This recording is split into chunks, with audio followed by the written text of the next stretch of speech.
Good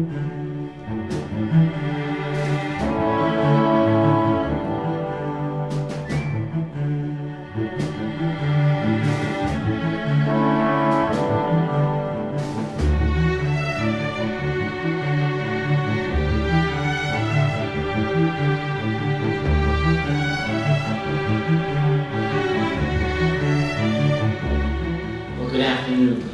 My name is and I'm the president of Assumption College, and on behalf of the college community, I'd like to welcome you this afternoon to this event sponsored by the Worcester Regional Research Bureau. In particular, I'd like to welcome Professor Edward Glaeser to our campus, and I hope that your time with us is a positive one for you.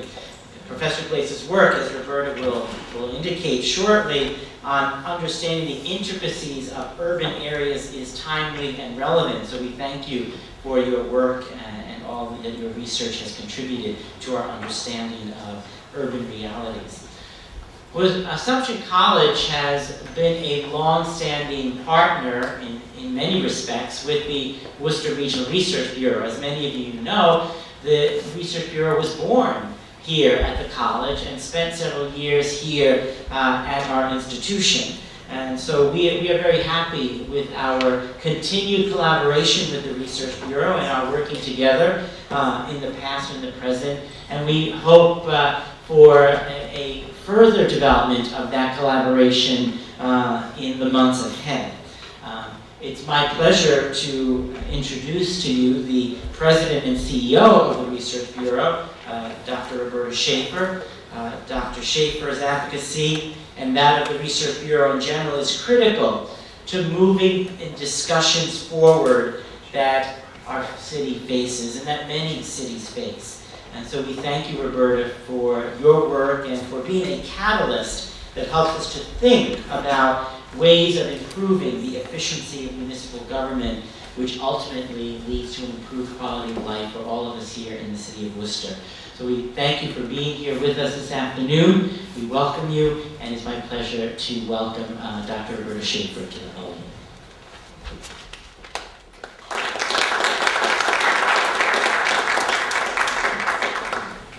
Thank you so much, President Cesareo. Thank you for that very kind introduction. And we are delighted to be here this afternoon and we really want to express our gratitude to Assumption College for hosting today's event and for co-sponsoring this event with us, and especially the political science and economics departments of the college for co-presenting this program today.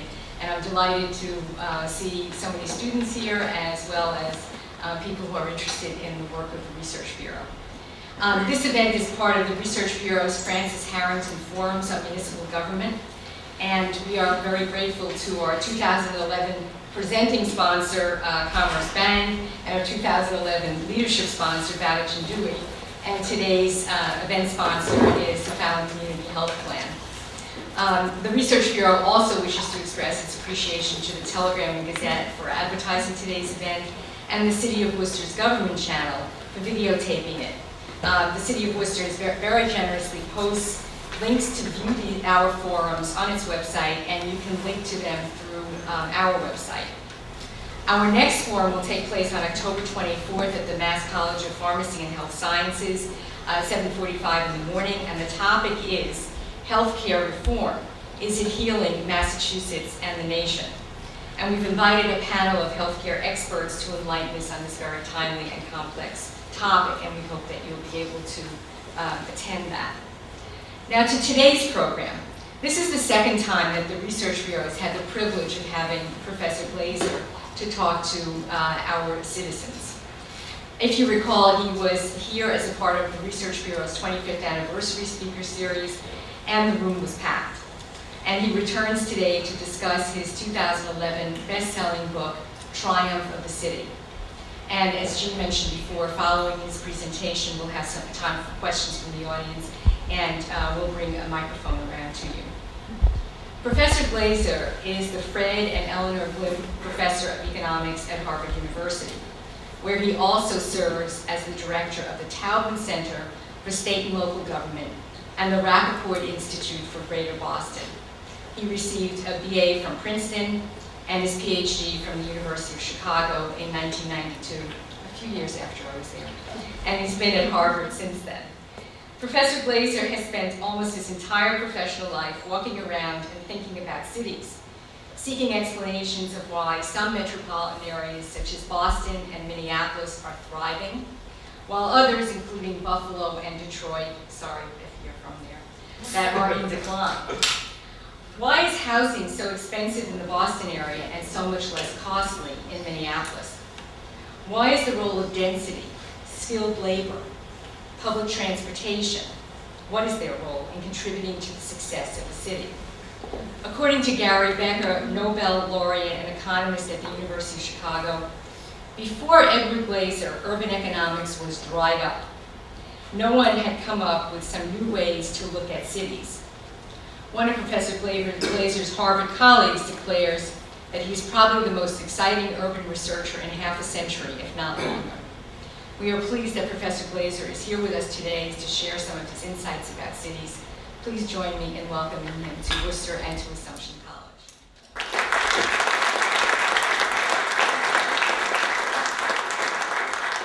Thank you, Roberta. Thank you, President Cesario. I'm sorry for mangling the last name as well. But I'm really very honored to be here today and very grateful that all of you took time out of your busy schedules to come and talk to me. And I'm a big fan of Worcester. I was mentioning earlier that there are a few places on earth where my children are happier than the Higgins Armory. I think this college is clearly a beautiful and exciting place as well. So I'm really absolutely delighted to be here. And I'm particularly delighted because I'm such a big fan of Roberta and the Research Bureau and all it does to try and promote the cause of good government in Worcester.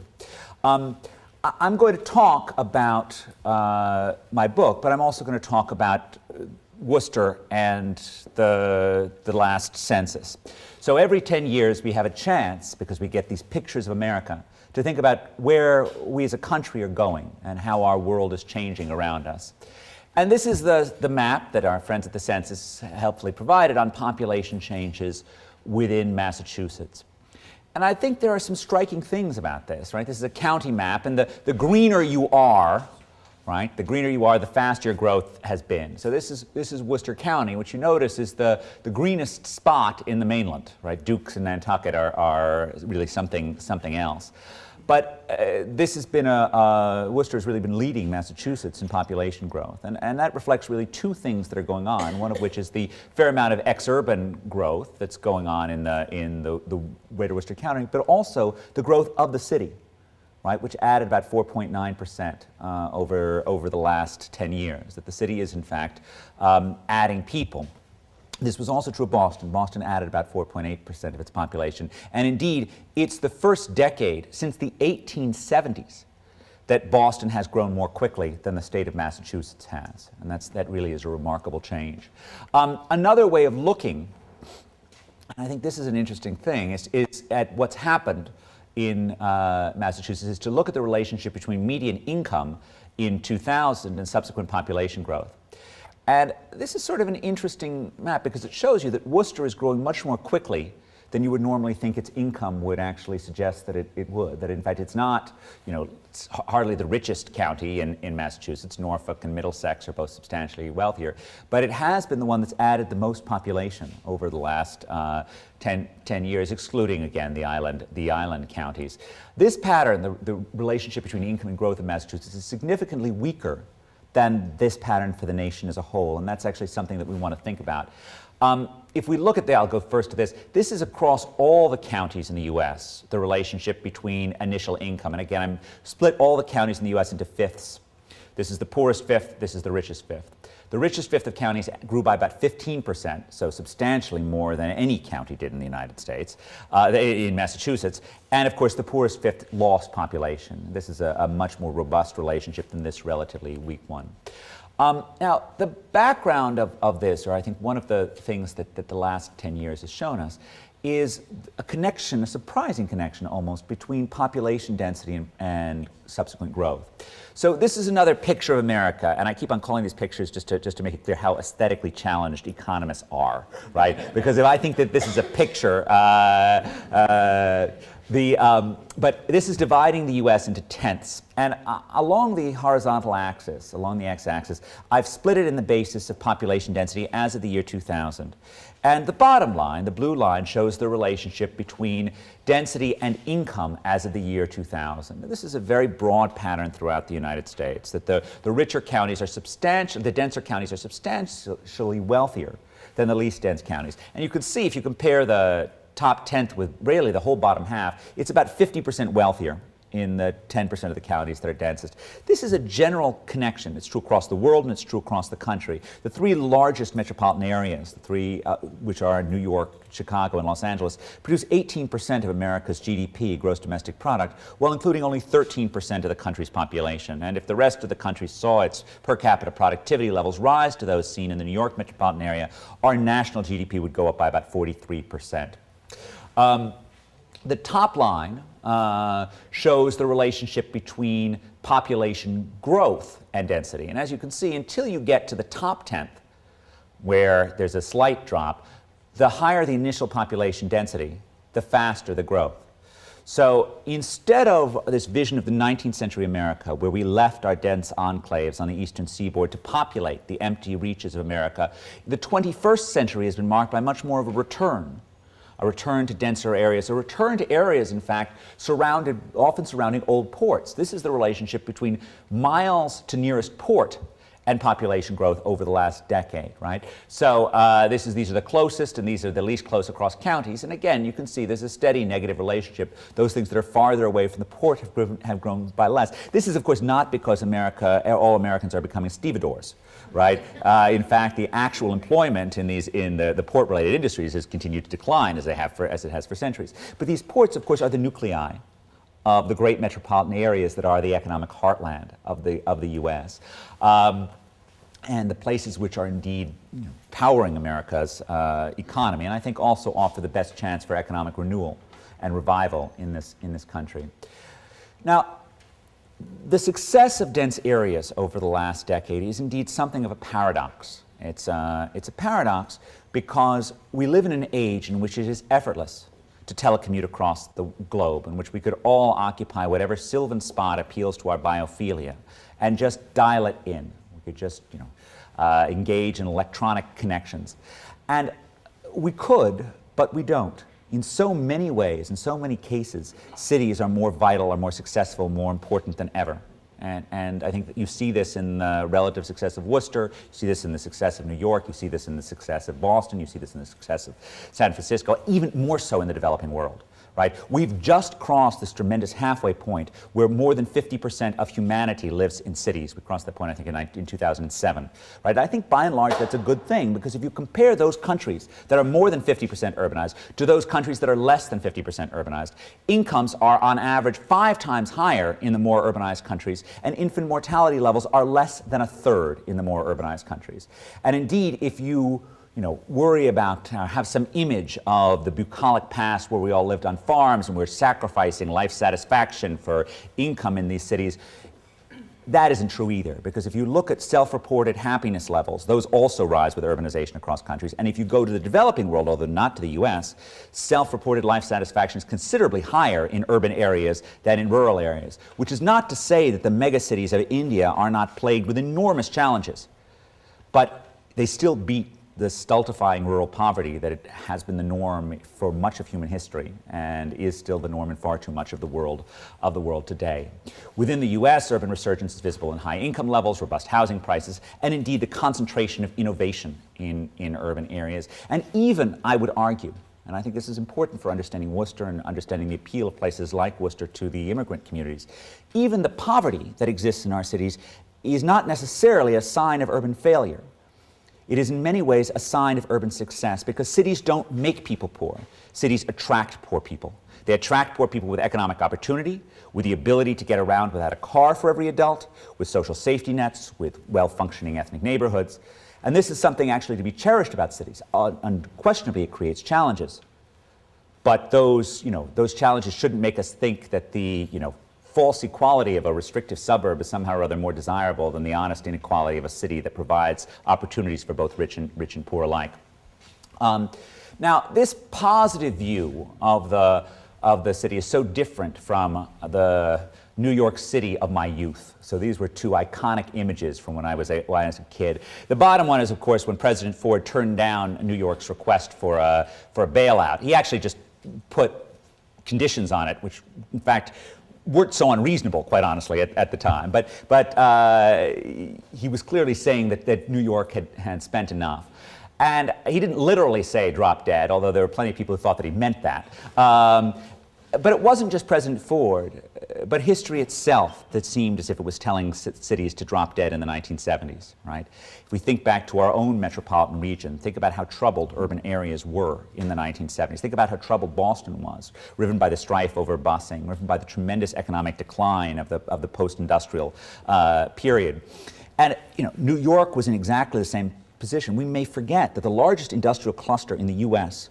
in the 1950s was not automobile production in Detroit, it was garment production in New York City. And garment production was hammered even more by the trends towards globalization than the automobile production was. These jobs disappeared by the hundreds of thousands in a short matter of years, and you had this, right?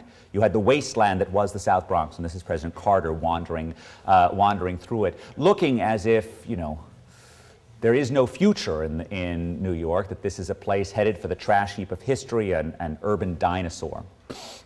And indeed, one of the reasons why cities, be they Worcester or New York or Boston, looked as if their time was ended, is that the forces that had once enabled these cities to come about seems to have become irrelevant. All of America's older, colder cities were part of creating a transportation network that enabled the great wealth of the American hinterland to become accessible. In 1816, it cost as much to ship goods 30 miles over land within the United States as it did to ship them across the Atlantic Ocean. We had a continent with enormous wealth inside of it, but no way of getting to it. And so we invested in things like the Erie Canal, the Illinois and Michigan Canal, a rail network, right, that enabled us to get access to the rich soil of Iowa, enabled us to get access to coal mines and iron ore. And cities were part of that. Cities were the nodes at critical points along that network. They were Buffalo, the western terminus of the Erie Canal. They were Chicago, the point where the Illinois and Michigan Canal connects the Chicago River to the Mississippi River system, then to the Great Lakes, right? Chicago is the linchpin on a great watery arc that goes all the way from New York to New Orleans. And it's almost obvious that a great city is going to form on it. And certainly, that seemed obvious to the speculators in the cities in the 1830s. Every one of America's 20 largest cities in 1900 was on a major waterway. From the oldest, Boston and New York, typically where the river meets the sea, to the newest, Minneapolis, on the northernmost navigable point on the Mississippi River, St. Anthony's Falls.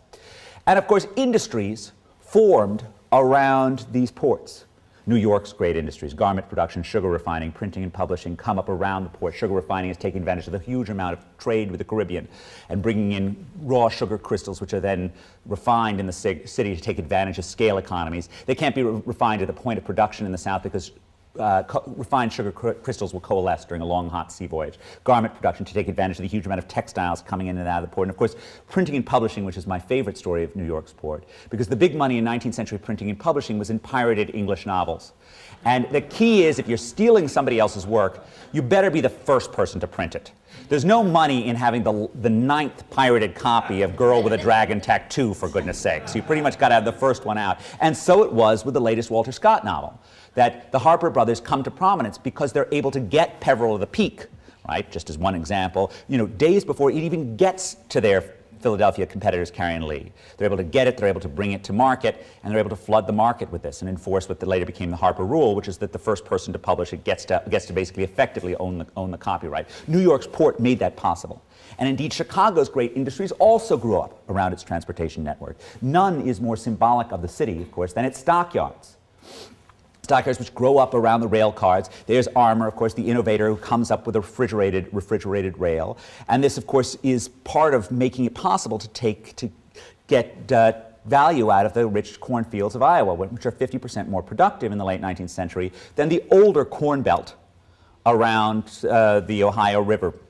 The corn and other crops, the big problem, of course, is getting them east. It's getting them to the market, it's enabling the farmers to export this stuff. And there's a steady progression of figuring out ways to expand the reach of products that can be moved east. Originally, of course, they start with that particularly portable grain product, whiskey, which is easy to ship over long distances, lots of calories per ounce. And then, of course, it moves to salted pork products in the pre-refrigeration era. And of course, you need refrigeration to move those cows unless you're actually going to ship them on the hoof, which people did, but it's an extraordinarily expensive undertaking. This makes this possible. Now, the cities of America, and Worcester is certainly as much part of this as any place else, right? Because Worcester is a city with an astonishing track record of 19th century and 20th century innovation. Cities, even when they form for the most prosaic of reasons, get the corn-fed pigs to market, slaughtered and moved east. Miracles happen when smart people come together and are able to learn from one another. And so it was in Chicago in the 1880s, where the skyscraper was invented by a combination of brilliance. What you're looking at is Chicago's home insurance building, which many consider to be the first skyscraper, built by William LeBaron Jenney in Chicago. But unsurprisingly, given the general contentiousness of architectural historians, there's a widespread debate as to whether or not it deserves to be called the first skyscraper and whether or not its architect, William LeBaron Jenney, deserves to be called the father of the skyscraper. Now, skyscrapers, of course, are typically defined as relatively tall buildings held up by load-bearing steel or cast iron skeletons, right? So they're taller buildings than home insurance at the time, like St. Pancras Station in London. But for anyone who's visited that, you see the fundamental problem with St. Pancras because it's got walls as thick as this room, right? Because it's got to hold up the thing. This has relatively modest walls. But it's not a true skyscraper, not completely, because only the front two walls have load-bearing steel or cast iron skeletons. The back two walls are traditional masonry walls. And indeed, lots of other people were talking about doing skyscrapers in Chicago in the same time. And naturally, there are people who hold up the possibility that Burnham or Root or Sullivan or any of these other Chicago architects deserve to be really called the inventor of the skyscraper. But that misses the point. Because, in fact, there was no one person who invented the skyscraper. They all knew each other. Burnham and Sullivan both worked as apprentices in Jenney's office. The architects who did this thing were not Ayn Rand heroes, operating independently on their own genius, as indeed Frank Lloyd Wright was not an Ayn Rand hero. Frank Lloyd Wright was also part of this social cluster.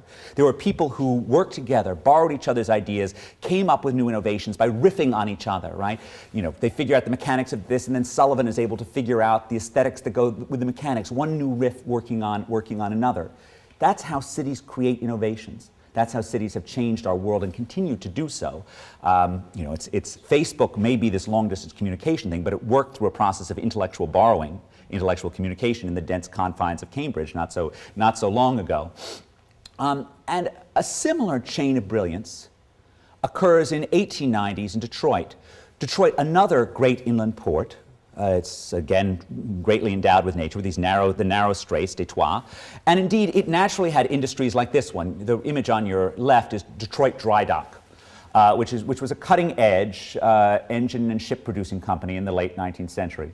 Detroit Dry Dock then provided training for young farm boys like this character, Henry Ford, who comes to Detroit and gets to start working on engines at Detroit Dry Dock. Cities are still great places to be forges of human capital, to be places to learn things. Ford then moves to Edison and develops more expertise and then sets about as being one of the many people on this great 19th century project of making automobiles affordable. Of course, the basic mechanics are figured out by the Germans, but the American tinkerers decide that there's got to be a better, cheaper way to do it. And Detroit has this feel in the late 1890s, early 1900s of being like Silicon Valley in the 1970s with an entrepreneurial genius on every street corner. It's not just Ford. It's the Dodge brothers, the Fisher brothers, David Dunbar Buick, Billy Durant in nearby Flint, Ransom E. Olds, right? I mean, just a cluster of people, all of whom knew each other, all of whom supplied each other with parts and financing and innovation. And this is how ideas happen. This is how cities actually enable us to be creative. There's a story that I suspect is probably false, but I'm still going to propagate it because I think it's such a great image. There's a story that Henry Ford followed Charles Kirby down the street of Detroit in a bicycle when Kirby drove his car down there. Kirby is the first person, commonly believed to be the first person to build a car in Detroit. And Ford was so interested in understanding this car, how this car worked, that according to legend at least, he followed it in a bike frantically trying to figure out how this thing works. Now, I can think of no better image that portrays cities as places where knowledge and innovation occurs than the young Henry Ford pedaling furiously after Kirby's car, trying to get some information from it. Now, of course, we did this earlier, and we borrowed ideas frantically, we stole them, and we set up our own. I mean, New England is the cradle of American manufacturing. We are a place where the ideas are spread from person to person. For example, one of the industries that we're really central in is American watchmaking. And the father of American watchmaking went to, this is from I think his obituary, went to Boston to perfect himself as a journeyman watchmaker so he could get the instruction of Tubal Hone, then the best watchmaker in America, right? This is how knowledge was transferred. You came to Boston in the 19th century, you learned about new ideas, and then you moved to the cutting edge of industry. This is the type of thing that is created during this age, these proto innovations. But the relatively small scale of these watch companies is then superseded by Ford's big idea. And Ford's big idea is producing automobiles on this vast scale with the automated assembly lines, employing tens of thousands of less educated workers in vast vertically integrated factories that are walled off from the outside world. In a short-term sense, in a static sense, this is magnificent, right? This enables lots of Americans to take advantage of affordable cars throughout the country. It provides employment at $5 days for thousands of ordinary Americans. It's a fantastic thing in the short run. But it's a terrible model for long-run urban reinvention. Successful cities in the 19th century, before the era of Ford, before the great industrial age, were marked by small firms, smart people, and connections to the outside world. Those are still three central elements. I might even argue the three central arguments in urban success today. And it's not that there's something inherently wrong with large firms, right? They can be enormously productive, but they don't need cities. Because in some sense, by creating this wholly enclosed manufacturing unit, you don't need your neighbors anymore. You don't give anything to your neighbors. You just produce internally and then sell to the world. This thing didn't need a city, and indeed, Ford took his factory out of the city shortly to move it to River Rouge in the suburbs. And as soon as it became affordable to move to lower cost areas, you just move that factory to lower cost areas because you're not depending on the people who are around you. What you're looking at here is the decline in the cost of moving a ton a mile by rail over the 20th century in real terms. And the real cost of moving goods declined by about 90%. So while in 1900, 1910, 1920, it still made sense to locate your manufacturing enterprises on the Great Lakes, whether in Detroit or Cleveland or the other cities that actually grew during the first decades of the 20th century as manufacturing powerhouses, Buffalo. Those advantages largely disappeared by the end of the 20th century because it was just so cheap to move goods. So naturally, manufacturing left these more expensive areas and they moved to lower cost areas. The work of Tom Holmes, an economist at the University of Minnesota, compares counties on pro and anti-business sides of state lines, particularly looking at things like right-to-work laws, which make it more difficult for unions to organize. He finds a very strong tendency just on the pro-business side, the anti-union side of the line, for industrial growth to be much more quick, much faster, much stronger in the lower-cost pro-business sections. And this is indeed part of the story, that we saw this massive move away from the older, higher-cost industrial heartlands to the growing area of the Sun Belt. And of course, in the late 20th century, we saw a massive deindustrialization of the U.S. as well in many, many senses.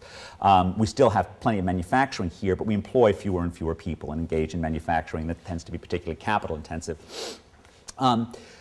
As transportation costs declined, we could reshape America, and people could build cities no longer around places where firms had a natural productive advantage, access to the Great Lakes, access to coal mines, but instead in places where people wanted to live. And it is a tough fact for us in Massachusetts to face that there is no variable that more reliably predicts urban growth during the 20th century than January temperature. Okay? That apparently something that people really like is not to endure the kind of winters that all of us endure year in, year out. Now, this is the relationship just over the past decade between January temperature across all the counties and population growth. this, going from about 2% in the coldest fifth to almost 10% in the warmest fifth. This is proxying for many things. So this isn't just about temperature. This is also about those relatively pro-business policies, which tend to be more prevalent in warmer areas. And it's also about a much more positive, much more pro-housing policy in many of these areas as well. But certainly, anyone who thinks the climate didn't have something to do with the growth of California is missing something. Now, across large cities, we actually saw much less of this over the last decade. So this actually is just looking at larger cities in the US. And as you can see, actually, this is a positive relationship, but it's really pretty flat. And it's also true that there are some warm cities like New Orleans that got torpedoed during the last decade. This is a slight change from the past. And it doesn't, I think, represent the diminution of temperature, but it particularly tells you that among denser areas, there's plenty of other things that you can compete on other than just being temperate. The relationship is somewhat stronger among smaller cities. So this is cities with less than 200,000 people, perhaps more comparable to Worcester. Now, along with the move to sun, we also had, of course, the move to sprawl. And that's part of what we're talking about in terms of growth of Worcester County. The stuff that's actually outside of the city is stuff that would be conventionally considered something like exurbia. Now, we have always built our cities around the transportation technology that is dominant in the era in which they were planned. If we go back to the oldest parts of Boston or Cambridge, the winding walking streets with narrow spaces between them, these are walking cities. These are cities built around pedestrian traffic, or maybe moving your goats or your sheep around too. But it's clearly a pedestrian city. Then we have areas that are gridded, built around wheeled transport. Whether or not it's carts or the omnibus era, those longer, wider streets take advantage of that. And then we have things like Brookline streetcar suburbs, built around the move out of the early public transportation. The car also involved a remaking of America. But the car is fundamentally different from all of these earlier forms of transportation, because unlike the streetcar, unlike the elevated railroad, it's point to point. It's not spoke. So all of these earlier forms of transportation involve getting off the elevated rail and walking to your final destination. And that creates a certain amount of closeness that's needed. Even if you can spread the city out, it's still dense around the final area. Cars are different, right? Cars enable us and require us to consume vast amounts of space. And so we see early mass-produced housing like Levittown, and then a more modern version, the Woodlands outside of Houston, which is the sort of much more luxurious and large-scale suburban development that has increasingly become the norm. And it's developments like this that are, when we talk about Atlanta, Dallas, Houston, and Phoenix, each adding 1 million people to their metropolitan area in the last decade. This is more or less what you should have in mind, is large-scale, car-oriented development at relatively low costs. The move to sun and sprawl hit all of America's largest cities like a sledgehammer. These were the 10 largest cities in America in 1950. It's hard to think of St. Louis and Baltimore as being urban giants anymore, but these were America's urban giants. And 8 out of these 10 lost 20% of their population or more. 3 out of the 10 lost 48% of their population or more. And Detroit lost another 25% in the last decade alone. Cleveland also lost more than 15%. Right? Deindustrialization, the move to sun, the move to sprawl, all of these places looked as if they were just gone. And indeed, the economic decline, the suburbanization, was also associated with terrible social unrest. Right? This is an iconic image of the 1967 Detroit Riot, where the city's citizens lit their own houses, lit their own communities on fire. Right? Seemed as if the civilization that had been created by our urban areas had left the city. And of course, the federal government wasn't always so helpful in its strategies to bring back cities. In the 50s and 60s, it stood there ready to fund on urban renewal, to build new houses in declining areas. And in the 70s and 80s, following the Federal Highway Aid Act of 1973, it invested in urban transit systems. Now, I'm not against building housing, and I'm not against transportation infrastructure. But the hallmark of declining cities is they have an abundance of structures and infrastructure relative to the level of demand, relative to the number of people. Right? More than 90% of the homes in Central City Detroit are priced or valued below construction costs. Right? The last thing Detroit needed, both now and over the last decades, was to subsidize the construction of new housing. That's not what Detroit has a shortage of. And as you'll notice, this is a federally funded monorail that glides over essentially empty streets. They built this city for 1.85 million people, right? They can move a lot of people around. They didn't need an elevated system to move people above it. And of course, it's never come anywhere close to any of the ridership projections, and you can take it on an average day, and it's going to be relatively empty. enormously expensive undertaking. And in some sense, this is a Potemkin village strategy. It's a strategy that is beloved of politicians who get to point to the opening of some grand piece of infrastructure and say, look what I did, right? But it's a city that misses what it's a strategy that misses what the real heart of the city is, and that's always the people, right? That's always the human capital. And the real tragedy of this monorail is that the money was put into this infrastructure rather than into the kids of Detroit, rather than giving them the skills which would enable them to succeed, whether or not they stayed in Detroit or moved somewhere else as well. And I think it's also important as we think about strategies for America's future more generally, that we be very wise about our infrastructure policies, because it's quite possible to do a lot of foolishness if you actually don't think these things through. Now, other cities, however, were able to come back. They didn't actually typically come back because of urban renewal or because of infrastructure strategies. They came back because of smart people, innovators, who came up with new ideas. These are two of the innovators for Boston. There's Vannevar Bush and Anne Wang, right? Pioneers in the technology business that came up around our rich university community, a community that Worcester is so well endowed in, and it's one of the reasons why I think there's a lot of reason for optimism about the city, is the strength of its colleges, which have so often been roots for subsequent success. The work of the economist Enrico Moretti at UC Berkeley finds that those metropolitan areas that were endowed with land-grant colleges prior to 1940, and of course MIT is our own land-grant college, have had substantially faster population growth and has substantially higher income growth in recent decades. This echoes, of course, Senator Moynihan's famous line that if you want to ensure a successful city or you want to have a great city, found 2 world-class universities and wait 50 years, right?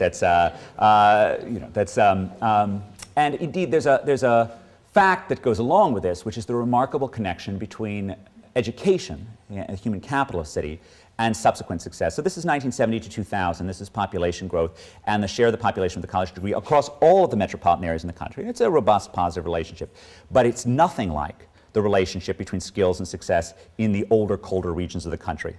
Okay, that in fact skills are useful even in the West, even in places that are growing because of sun and sprawl. But in the places that were hit hard, skills were the key to reinvention. People like these guys were the keys to reinvention. This is population growth for metropolitan areas in the Northeast and the Midwest. So these are the metropolitan areas where less than 7.5% have college degrees as of 1970s. That's an 8% growth rate. That's those metropolitan areas with more than 15% of the population have college degrees. That's a 53% average growth rate. That is an enormous gap in terms of the success of those areas. And this is across all the counties in the US. This is population growth where I've split the counties into fifths by share of the population with college degrees. This is just over the last decade. The most educated fifth had growth over 13%. The least educated fifth had growth about 3%.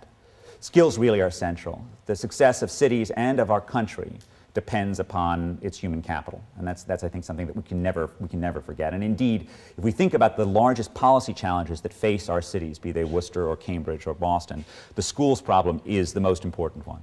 Above all, and I think as we've, it's sort of a remarkable thing that sitting from the perspective of the 1970s, it would not have been obvious to me, and it wasn't obvious to most people, that solving the crime problem would prove to be much easier than making urban schools better. But in fact, we have, in part through incarcerating large numbers of people, and that is not without a tremendous human cost, we have in fact made our cities quite reasonably safe places, at least for middle income people.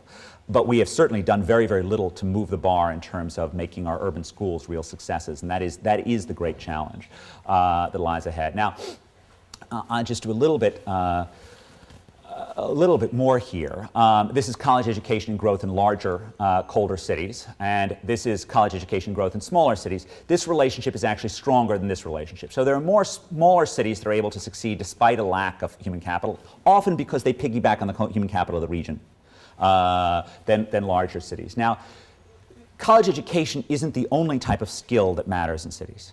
Right? In fact, as a college educator, I'm often amazed that what we teach has any practical value whatsoever. As certainly I've never been able to figure anything that I've taught that's had a practical value. But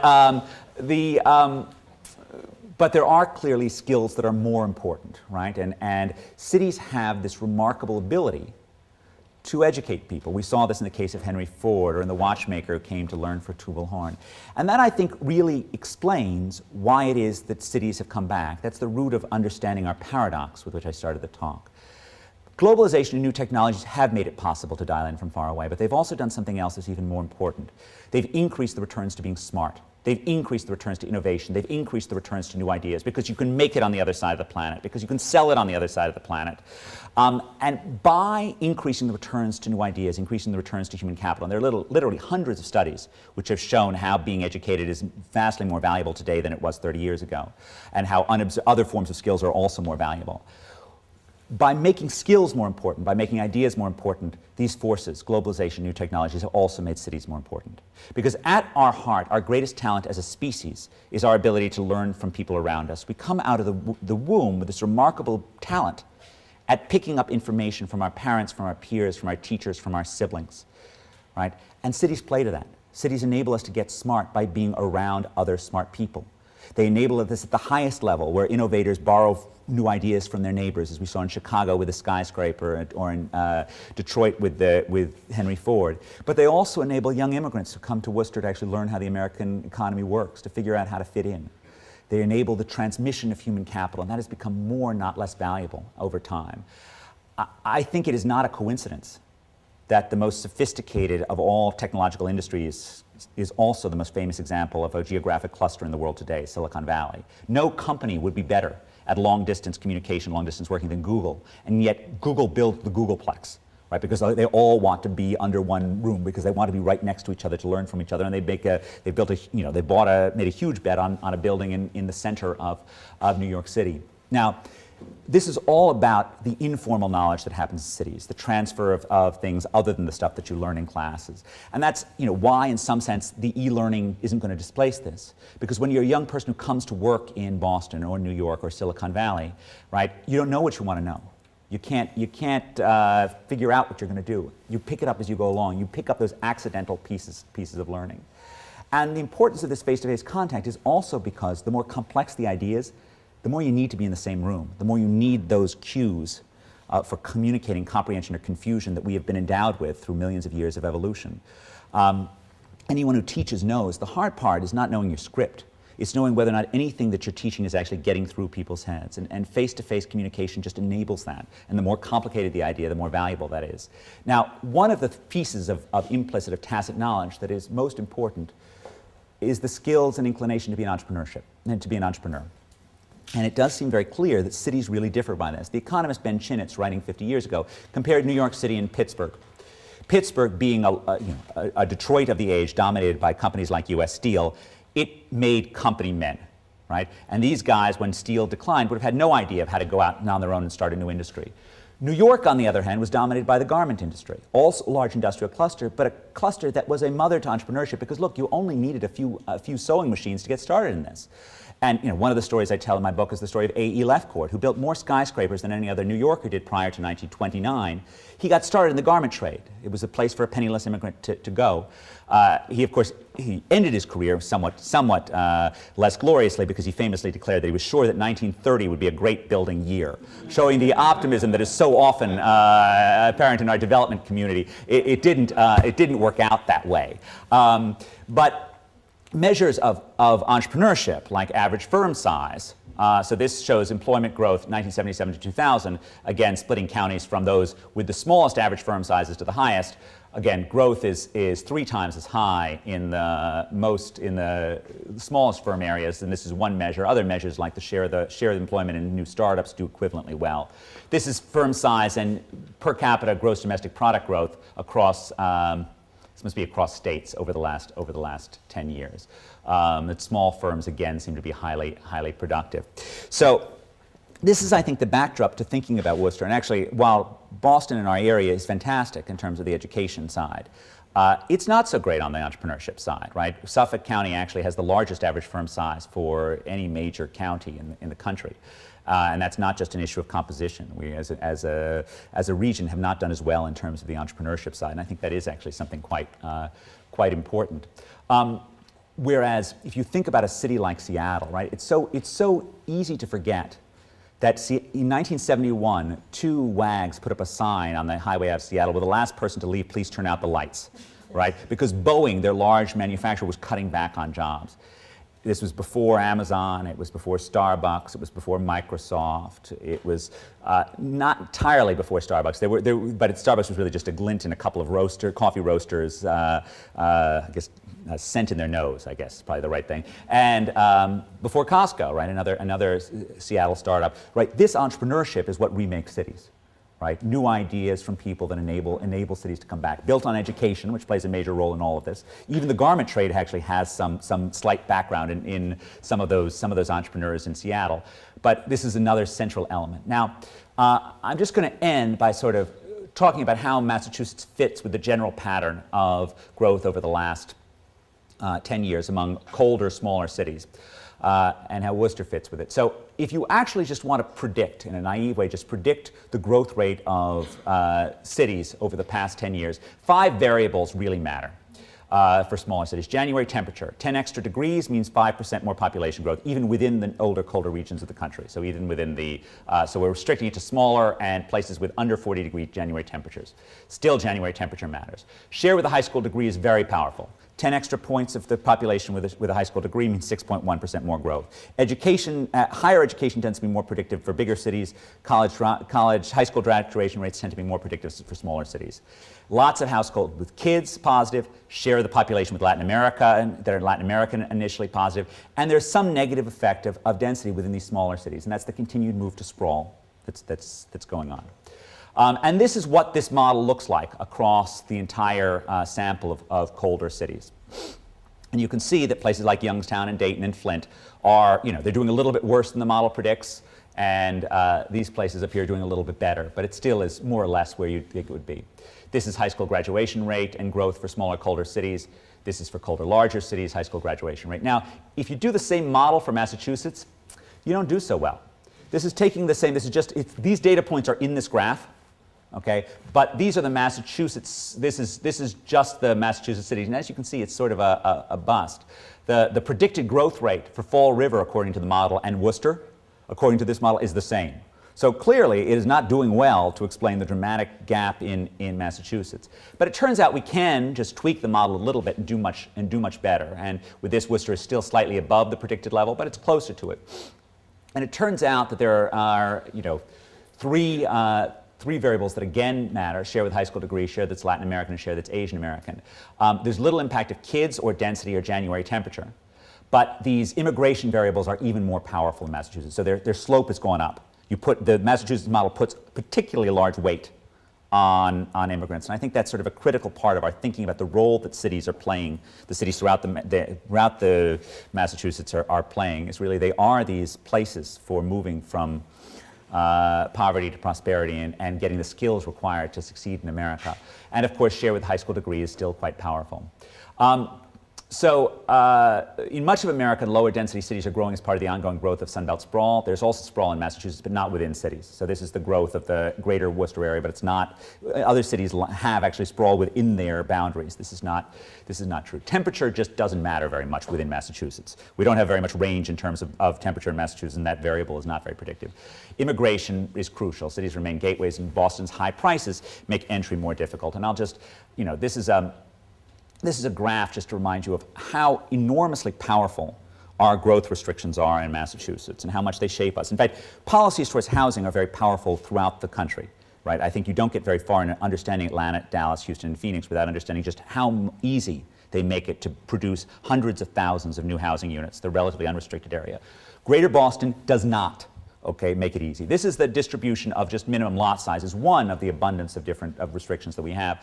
But the median area by land, and this is across 187 towns in Greater Boston, excluding the city of Boston itself, right? The median town has an average minimum lot size of about 1 acre, right? That's the norm. And graded by land, it's actually even higher than that. Graded by population, of course, it's lower than that. But we have an extraordinarily restrictive area. Now, a restrictive set of policies. Now, if you have success and you don't allow areas to build, so if Boston is succeeding but you don't allow people to build, then that's going to cause prices to go up, and it's going to mean that there's some spillover for neighboring areas, and that's actually to Worcester's benefit. The fact that it is quite difficult to build in near areas of Middlesex County is one of the reasons where, if you go back of why there isn't more of a connection between income and growth within Massachusetts, Middlesex County should be growing like mad. It isn't. But Middlesex County is the heartland of these restrictions on building, right? They're places that make it extraordinarily difficult to build. And that's one of the reasons why growth has spilled over into Worcester County. Now, this is across the U.S. This is the relationship between population growth and income. And you'll notice there's some areas that have very low population growth and very low, housing values. Very low population growth and very low housing values. These are places that you should think of as having very low demand for them. They're places that are cold. They're places that have relatively little economic activity. But the places that have really grown a lot are also not very expensive, and the places that are very expensive haven't grown a lot. You can't understand that pattern just by thinking that, San Francisco is high demand and Raleigh, Durham is not. They clearly both have high demand, right? I mean, you wouldn't have 50% population growth unless you had demand to live there. But in Raleigh, Durham, where it's relatively easy to build, that growth shows up in more quantity, in more houses being built. In San Francisco, they've shut down housing completely in San Francisco. They don't allow any new construction. So I think that's that's part of this, and part of reminding us that there's a lot to be, there's a really important element for housing policy in terms of shaping cities. And I think I've tried to lay out the things that I think of as important policies for places like Worcester and Boston. Emphasis on skills, emphasis on entrepreneurship. Often the best local development strategy is to attract and train smart people and then get out of their way. Think about quality of life as an economic development policy. Housing policy is also quite important. Smokestacks are current hot industrial options. Green jobs typically are failures. I think I did this before Solyndra. I think I even did this before I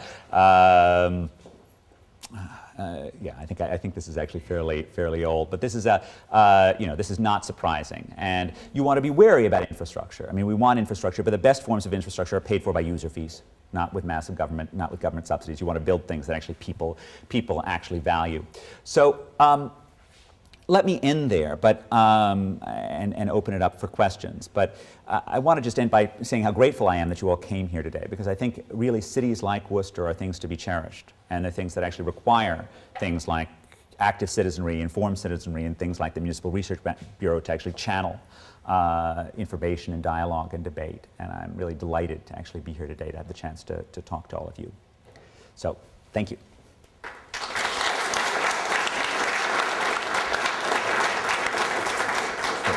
Sure, let's open it for some questions. I am a professor. I'm perfectly capable of calling on people. If I yes. As an individual myself who lives here, what do you think explains Massachusetts' attractiveness as a destination for immigrants? I mean, it doesn't seem like a very obvious choice, especially given its temperature and so on. Well, I think it's this combination of economic opportunity, but also, I mean, one of the things that are really critical about cities and immigrants is the fact that cities allow you to get by without investing in a fleet of automobiles. And that's actually an edge that places like Worcester have. That one of the pieces of research in my book that I note is my work showing that poverty rates go up around new subway stops, right? We build a subway stop in an area, typically poverty rate goes up slightly, and indeed a very strong pattern within cities where proximity to subway lines is very strongly associated with poverty rates. Does that mean that subway lines are doing something bad? No. It actually means they're doing exactly what you think that they would do, which is provide a means of getting around for poorer Americans who actually can't afford the multi-car lifestyle that is involved with living in a typical sprawling area. Now that's one of the things which cities provide, is they provide a way of actually dealing with a world without cars. These older cities also provide the possibility for ethnic neighborhoods that actually give you less of a great jump for coming to this country. And they have some track record of actually providing some degree of economic opportunity. So I think those are reasons why this occurs. And I think the skilled nature of Massachusetts cities, I think, is particularly important, particularly for more education-oriented immigrants, because you actually see, I think you should be able to see the fact that there are, pathways to moving up, that, your kids can go to MIT or Assumption. And that's something that's, that's different than being in less skilled parts of the country. Other questions? Yes, sir. Well, I'm from a small city in Massachusetts, Ever, Massachusetts. What? I'm from Ever, Massachusetts. Okay. No, is it on the thing? It doesn't make our population cut home. I mean, it's a small city. like 48,000. Yeah, I think 50,000 is our cutoff, is the census cutoff for this. I Yeah. think that's the... Now, I mean, for a place like that, 2 commuter stops, right near Providence, not that far from Boston, not really any distinct industry, what's the way forward for that economically? You know, it's got to fit itself in the larger ecosystem of the metropolitan area, right? You don't want to think of it in any sense as being an isolated area, because these cities are not going to succeed as places that are part of an isolated area. In fact, you know, it's clearly what Worcester's about too. It's part of a larger metropolitan ecosystem. It's not that it's on its own. It's part of this system. And the question is, how do you actually succeed in a way that makes the city part of that system, right? Whether or not it succeeded as a place to actually attract people who can't afford Boston, young people who want to live is certainly one strategy, or businesses that actually can be some distance from the center and still succeed. But it's all fundamentally about attracting smart people and then hoping that they're going to create some degree of magic. I mean, that's part of the problem with local economic development strategies, is it's not as if you can manage innovation by executive fiat. It's not as if any city manager can sit there and say, I want a Starbucks to come out of my city tomorrow, and I want some brilliant idea. It's an extraordinarily hard thing to do, but I think the track record, the data, suggests that the best thing that you can do is to try and make yourself accommodating to skilled people, or to the correct, the people that have a natural affinity for the products that you have to sell as a city. Yes? I'm a little skeptical about the idea of attracting smart people as being a baseline for growth. When I think of my father's generation, immigrant from Italy, he wasn't smart, and he became somebody in Chicago because of many, many different factors. But I think the story of the uneducated immigrant is being repeated in Dallas, which is actually where I do live permanently, and that story is remarkable to me, and there are people who go there because they're relatives who've gone there already. It's not an educational upward curve that they're thinking of, though that happens. So I wonder about that emphasis on smart people attracting other smart people. So the Sun Belt, is Sunbelt growth has often been less associated with skills. So the skills, as we saw in this relationship, this is across the overall U.S., this is in the Northeast and the Midwest. And the Sunbelt, because it has been on the right hinge of history, right, has been able to grow despite the lack of the human capital in some areas. Although the places that are most miraculous in the Sunbelt are the places that combine skills and relatively pro-business policies. Are Raleigh, are Atlanta, are places that are very, very skilled. I don't see, as I look across the Northeast and the Midwest, I don't see too many less educated success stories. I don't see in terms of the cities. I don't see places that are able to succeed without at least being part of a skilled metropolitan area. You see individual smaller cities that are. And it's the type of fact that undergirds this is the extraordinary relationship between skills and earnings across America's metropolitan area. So as the share of the population in a metropolitan area with a college degree rises by 10%, your earnings are predicted to increase by 8%, holding your own level of education constant. These are what economists call human capital spillovers, right? Being around skilled people actually makes you more productive. Obviously, other things like the rate of innovation are highly correlated with skills as well. And if you look at the post-1940 period, there's an extraordinarily strong correlation between the initial skill level of the community and the subsequent growth in skills, that there's been increasing clustering of skills over areas. I think it's also probably true that the more that you're coming from outside the system, the more that you're coming from an area that was poor, as we know Italy certainly was poor when he came, the connections between human capital and formal education were pretty darn weak, which is assuredly true in your father's generation, in your. Yeah, well, he got his master's and went on. Sure. So right, but. It wasn't as though he had climate. But he was a smart guy who came to Chicago, and so I think that's also an important thing to remember. And I think it's also immigrants have a lot to give cities. Immigrants are good for cities. Cities are good for immigrants. There's a very natural complementarity there, and I think that's critical for this part of Massachusetts' success. Yes, ma'am. When you've spoken of building, it seems to me there's a bit of a undercurrent when you imply that that's building of new construction. What about, has there been cases that retrofitting or using older stock has been successful, or is that really absolutely a lost cause? I have a second question, which is also, as an educator, do you think, do universities need cities? Was there a correlation there?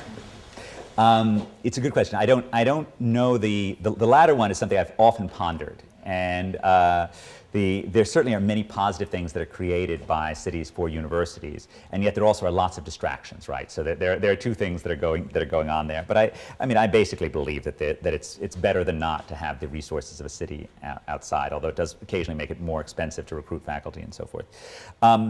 In terms of your first question, which is I think the larger and more challenging one, it's a question of what we're asking about in terms of retrofitting housing. So in places that have made it difficult to build new housing, right, there's an extraordinary amount, where there's plenty of robust demand for housing, there's an extraordinary amount of retrofitting of older space that's fantastic, right? I mean, think about all the lofts that have been made into good space, and that's wonderful stuff. But and a lot of it's been very successful as projects. It's hard to really supply a huge number of housing units that way, right? So, because it's just typically much more expensive than laying down things like the Woodlands. I mean, the typical price per square foot of building, right, in Texas is $80, right? Something like that, a square foot, right? That's why you can have median housing prices of $140,000, $150,000 in these areas for good houses. And land isn't very expensive, and there are very few restrictions on building, so you can deliver hundreds of thousands of units at a low cost. I can't imagine how one would go, there's just nothing comparable in terms of retrofitting old space for this. But I certainly think that cities that do have, beautiful older building stocks are certainly, developers will want to take advantage of that, and that's certainly something that's devoutly to be wished. So, the New York Times loves running articles about skilled people who are out of jobs, right? Because their readers are all skilled people, and they like to present something that makes sense to them. Let's not forget, during the height of the recession, the unemployment rate for high school dropouts was 15%. The unemployment rate for college graduates was 4.4%, okay? Less than 4 in 10 high school dropouts in this country are employed, okay, as opposed to, I think it's 75% or something like that among college graduates. There's a huge gap in terms of the connection to the labor force, which doesn't mean that there aren't some degrees that aren't worth it, right? Which doesn't mean that there aren't people who are getting overeducated in other areas, and it doesn't mean that there aren't, plenty of good practical skills that can actually be taught. So, I think the larger way to frame your question is, should we be worried not just about the years of schooling, but also what's being taught, and making sure that we're providing training that's actually desired, and assuredly we should. One of the things that's come out of the work of my colleague Josh Goodman is that by looking at the changes in education that were forced by the Nation at Risk era, so there was a big move to reform education in the 80s, and as a result, in some sense, kids were sort of shocked with extra math or science education. And one of the things, keeping the total number of hours at school constant, and he found enormous gains for minority youths who ended up getting an extra year worth of math or science in high school, that this moving out of whatever else they were getting into this proved to be enormously valuable. That's just one example of something where we should be thinking about what it is exactly that we are teaching, as well as the total number of years. And I'm certainly quite friendly to that comment. Yes, sir. In terms of municipal policy, you're from Cambridge, and you've shown a lot of correlation between university education and development. Does the fact that colleges and universities are rather immobile make the question of pilots, payments in lieu of taxes, irrelevant? Meaning that you can expropriate them with less fear of their fleeing than you would a factory. Yeah, I think that's true. I think that's clearly correct. That they're, if many of our colleges, if there were normal businesses, would have moved to Dallas. I think that's probably right. At least during the 70s or 80s, they would have. Maybe not now, but there was a time when a lot more of them would have pulled up sticks. And the pilots issue, of course, is always a thorny one, right? I mean, it's. So I mean, it's a hard thing, right? They do, in fact, universities do, in fact, use city services. Often the benefits are not directly reaped by the city government to that much of a degree. So I don't think that pilots are always inappropriate. On the other hand, you do want to be careful of damaging something that can be so valuable for the local economic ecosystem. So I think it's a difficult trade-off, and I can't say that I can give you an answer on one side or the other that's universally applicable. There But must be a tipping point somewhere. when you certainly will, if you abuse your nonprofits too much, you certainly will discourage the creation of new not-for-profit entrepreneurship. Absolutely. And it's certainly hard to sort of, I mean, the ad hoc arrangements that are made on a school-by-school basis are certainly, in many cases, are certainly hard to justify from the normal rules of what we think good government looks like. Yes, sir. Yeah, first, I'd like to thank you for a wonderful talk. That was fantastic. Thank you. I know our students certainly benefited from it. I know I did. It was really tremendous. One of the things that struck me as perhaps absent from the talk that was politics, or a discussion of political culture and how that might impact the development or non-development of cities. And there are broad ways and narrow ways of looking at political culture, right? One narrow way would be to say party ID, whether there's identifying mostly as Democrats or Republicans, or a broader way of looking at, say, how they prioritize the entrepreneurial spirit, or require, say, more help or assistance from the government. Did you see any variables like that, or any impact political culture had on the development of cities? So there's less of, I mean, I've certainly gone looking for political correlates of things. They tend to be relatively weak. So across states, corruption measures tend to have negative effects on growth, unsurprisingly. And indeed, I actually think this is also one of the byproducts of having a more skilled citizenry, is that skills are very strongly associated with having less corruption and better functioning governments. That's true across countries, and it's true across states within the US. Corruption was measured, at least in my work on it, with federal charges for corruption. So it doesn't depend upon the local DA, who presumably is part of the system, but rather looks at the outside stuff. And using measures of sort of long-run skill in the area, like education at the start of the 20th century, or even, it turns out the share of the population that was a Congregationalist in 1840 is a pretty good predictor of skills in the modern era across states. That also is a pretty good predictor of having less corruption. So I do think this stuff matters, but at the city level I found relatively little stuff. I mean, more spending on social welfare in the early 1970s was negatively associated with later growth. In 1960, actually, oddly, and it's not hard to figure out why this is the case, higher levels of debt per capita are positively associated with growth. And that's not because the debt is good, but because the areas that expected to grow took out loans to build new stuff, understandably, rather than the reverse. I do think that political culture matters, and I do think it's one of the reasons why cities have different fortunes. But I guess I fundamentally think of the sort of human capital base of the city as the long-run thing in which this political culture is formed. I do talk a fair amount in the book about Detroit's errors, which are both local and national. And I think one of the things that's most harmful that can occur, and I think Detroit was guilty of this, is something that I've called the Curley effect, after, of course, Boston's legendary James Michael Curley. And the Curley effect occurs when there's a mayor who's representing one group of the population to the extent to which he or she, although I don't know of a female example, is actually happy to see members of the other group depart, right? Because in fact that other group is nothing but difficult for him and for his reelection.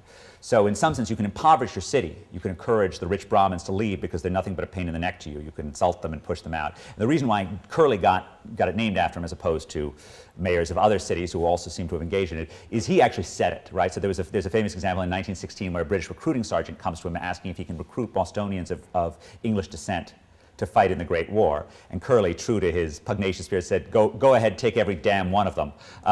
So he actually admitted that he liked this strategy, as opposed to, Coleman Young would have never said such a thing in Detroit. Do we have time for a few more, or one? It's up to you. Let's take another one. Sure. Yes, sir. For cities like Worcester, these mid-sized northeast cities, do you see, for the cities that do succeed, do you see them having a dense urban center, or do you see them kind of continuing along this kind of large suburban type? Well, so what's interesting in terms of the Massachusetts model is that whereas density is negatively associated with growth in the smaller cities more broadly, there's no negative association across cities within Massachusetts. So whereas the sort of pattern more commonly in the, let's say, the Midwest, where there's plenty of sort of sprawl that actually is within city boundaries, in those areas you see, you know, low density cities growing more quickly. But in Massachusetts, there's nothing that shows up from this. You know, I continue to believe that sort of a dense downtown has a lot to offer, and it has a lot to offer if you're Manhattan, and it has a lot to offer if you're Worcester, and I think that's something that's important, and is you know, it's an asset not just to immigrants but to other people around. I think you know, I didn't really highlight this in the talk, but one of the things that's remarkable about what's happened over the last 30 years is that cities have succeeded not just as places of productivity but also as places of pleasure. And density enables us to pay for the fixed costs of large investments, right? Be they museums or be they symphonies or other venues. They enable us to support specialization of restaurants, right? I mean, in really low density places, you get something called continental cuisine, which leaves you asking what continent this could possibly be representing, which is an example of having no specialization, right? You're specializing in a total thing, as opposed to, you know, the denser it is, the more highly specialized, the more high the division of labor is.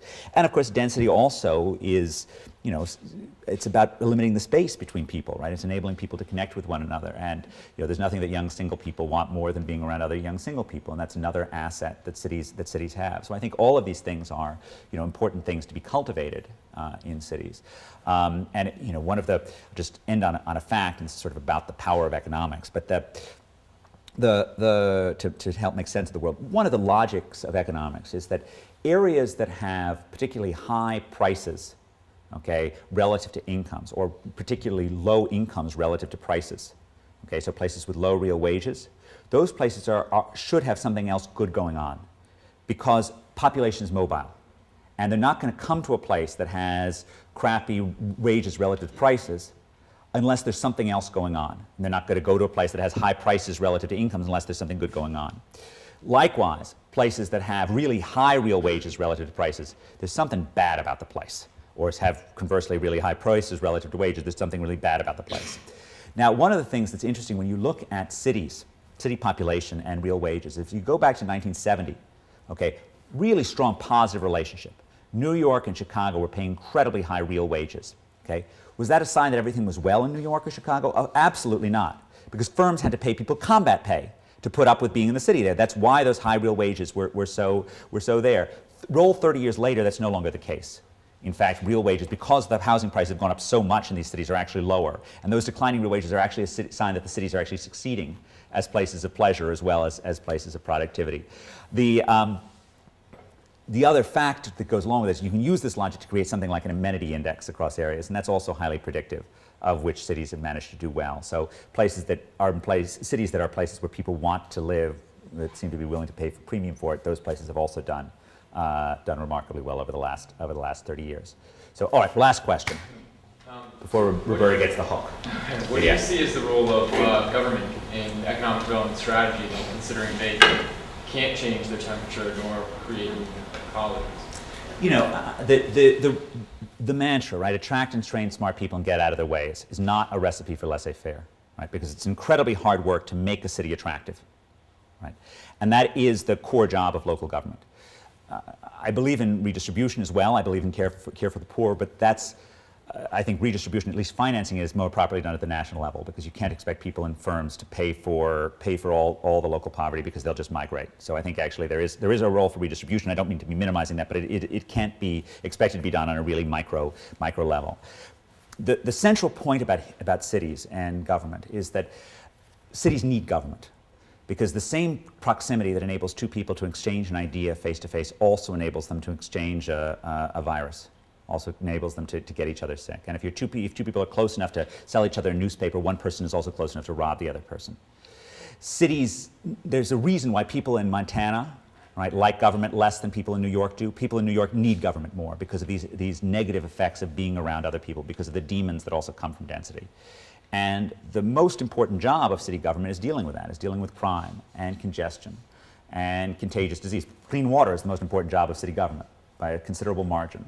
And some of these things we've gotten relatively good at, and some of them we haven't. And while it's all well and good to talk about sort of policies that make the city more exciting, there's no getting by the basics of solving fighting on the basic crime, congestion, public health related issues. And I think in some sense that is the core job of city government. And I guess I have, while there are still enormous challenges that our city governments face, I basically have enormous respect for the cities that actually are charging into these areas. I mean, because in some sense it's so, one of the things I love about urban politics and urban government when it works right is that it is actually deliciously free of the partisan rancor that dominates Washington. I mean, guys are still insulting each other. I don't mean that doesn't happen. But one of the facts that's sort of interesting that comes out of the work of Fernando Ferreira and Joe Jerko is that when you see a Democrat or Republican elected in Senate, in the governor's mansion, or especially in the White House, they do different things, right? That shouldn't surprise you. Democrats and Republicans believe different things, and so you get different things.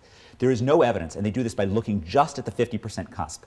There's no evidence that when you elect a Democrat or Republican on the margin at a city, that you actually get different policies. Would you know that Mike Bloomberg was elected as a Republican and that Tom Menino was elected as a Democrat, or that Mayor Daley was elected as a Democrat? Very hard to see that, right? Because there isn't a Democratic way or a Republican way to take out the trash. And I'll just end on this anecdote because I think it just reminds us of the hard work, the unglamorous work of actually making cities work. But there's a famous story, which some of you may know, about Mayor Lindsay of New York and Mayor Richard M. Daley's father. And this was during the Vietnam War. And Mayor Lindsay, of course, was making a big deal about his prominent opposition to the Vietnam War. He was haranguing the audience and getting wild applause on it at a dinner speech. And he sits down next to Daley. And Daley leans over to him and he says, "You do know, John, your job is to take out the trash." And there is a certain amount of truth to that. And I think there's something honest and good about that, and why we should, we should consider the work of our city governments to be so precious and so important. So thank you very, very much.